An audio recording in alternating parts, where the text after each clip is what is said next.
Hai pecinta misteri, selamat datang di channel Anna Olive. Sebelum kita mulai, jangan lupa klik tombol subscribe dan klik tombol lonceng agar kalian selalu mendapatkan notifikasi cerita horor terbaru. Selamat mendengarkan.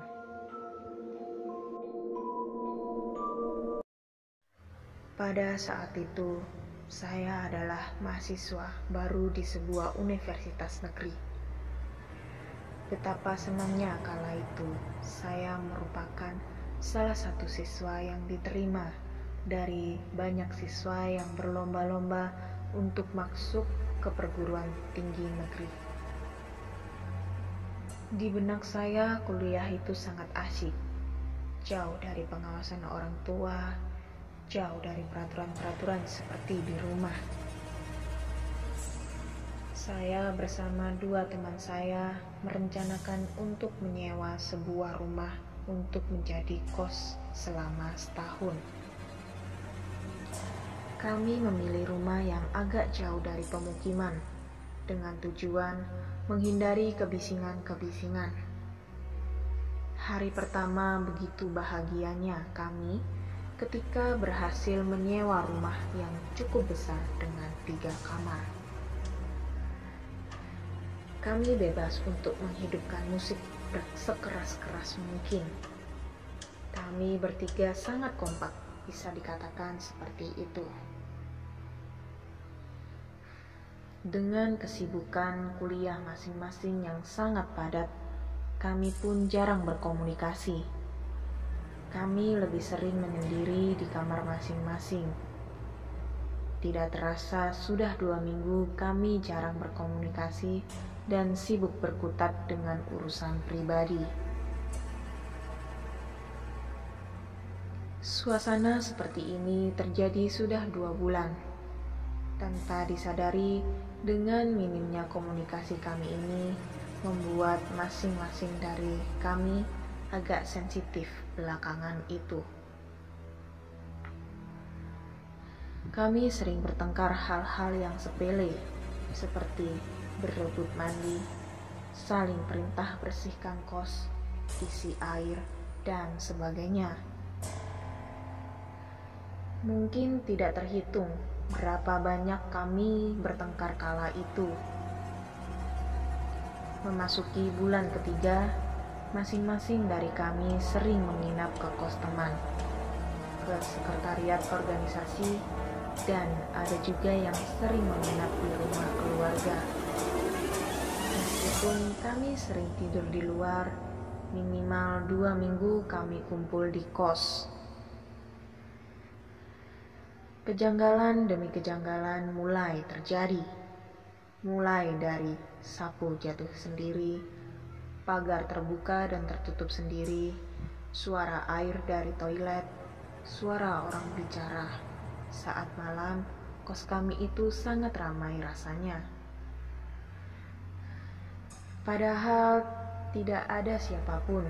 Yang lebih parahnya, 2 teman saya sering jatuh sakit. Seperti gejala demam mendadak, bahkan ada yang muntah darah. Akan tetapi kami tetap berpikir rasional. Itu mungkin gara-gara kecapean atau ada salah makan. Saat itu malam Jumat, salah satu teman saya sedang teleponan dengan pacarnya. Biasanya dia juga sering ngobrol sama ibu pacarnya. Maklum, hubungan mereka sudah direstui, bisa dikatakan seperti itu. Saat teleponan dengan teman saya, ibu pacarnya menyuruh teman saya diam. Teman saya pun kaget dan mengikuti nasihat dari ibu tersebut. Lalu ibu itu berkata, "Sedang sama siapa kamu sekarang?" Teman saya menjawab, "Kami bertiga, Bu, tapi di kamar masing-masing sekarang." Ibu itu lalu berkata, Ada suara orang yang ngobrol di sebelah teman saya. Teman saya pun ketakutan. Ibu itu berpesan, "Malam ini kalian tidur satu kamar saja, dan besok pagi kamu temui ibu," sambil memberikan perintah untuk memfoto segala sudut kos kami.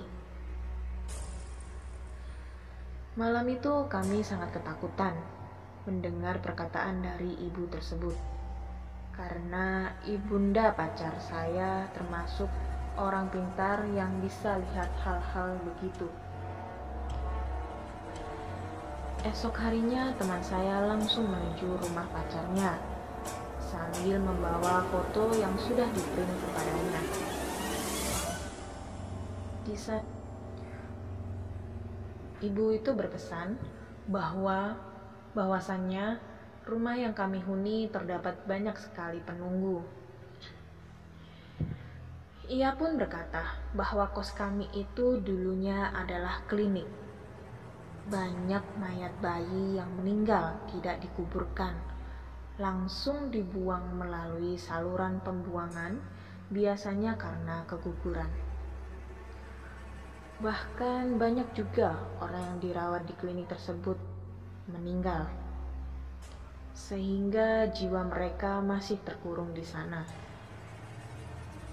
Bahkan ibu berkata, makhluk di sana akan mengambil tumbal dari kami.